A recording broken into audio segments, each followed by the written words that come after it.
There are rules about what a television station can do. There are rules about what a newspaper can do. And what I want to try to find out is if you're not a newspaper at Twitter or Facebook, then why do you have editorial control over the New York Post? They decided, and maybe for a good reason, I don't know, that the New York Post articles about Hunter Biden needed to be flagged, excluded from distribution, or made hard to find. That to me seems like you're the ultimate editor. The editorial decision at the New York Post to run the story was overridden by Twitter and Facebook in different fashions to prevent its dissemination.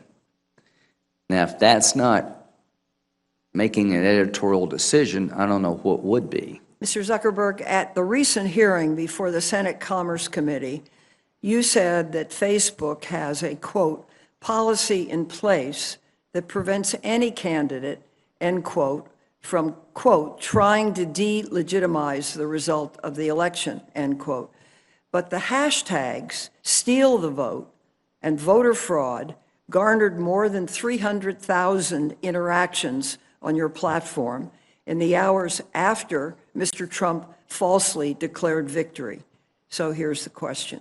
Do you believe Facebook did enough to prevent Trump's efforts to delegitimize the election result? If so, why have you reached that conclusion?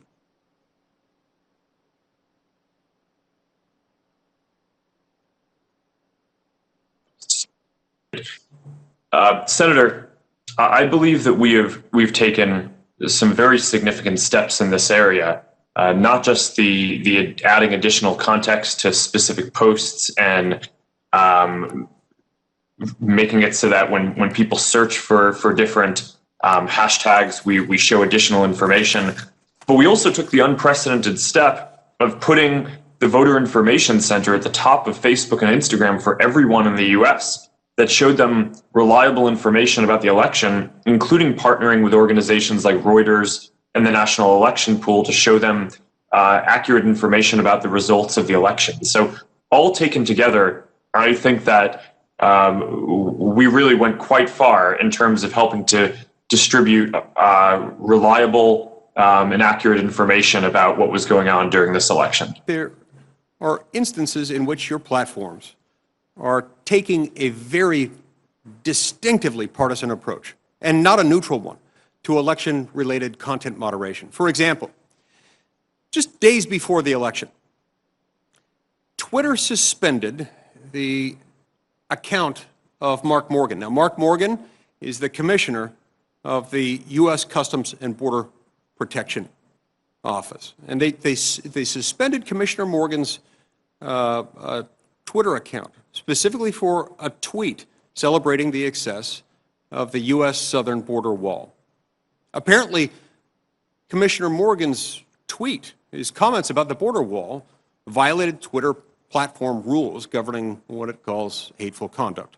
Now, I've read the offending post, and the offending post from Commissioner Mark Morgan reads as follows. At CBP and the Army Corps of Engineers, continue to build new wall every day. Every mile helps us stop gang members, murderers, sexual predators, and drugs from entering our country.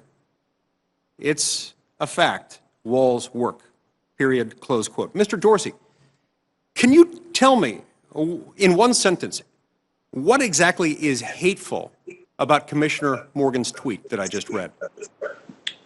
Well, we evaluated this tweet again, and we found that we were wrong. That was a mistake, and it was due to the fact that we had heightened awareness around government accounts during this time. So that was a mistake. We reverted it. Thank you. I appreciate that, and we're going to get back to more of that in a minute and get back to the fact that, I understand that mistakes happen. But what we're going to see today is that mistakes happen a whole lot more, almost entirely on one side of the political aisle rather than the other. Now, Commissioner Morgan's statement in that tweet, as was initially taken down, is factual.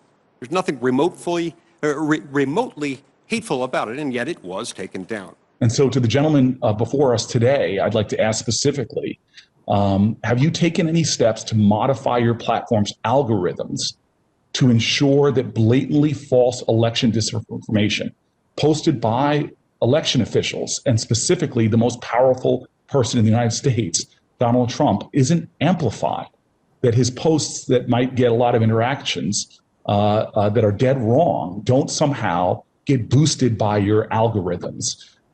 If you could both respond to that as quickly as possible.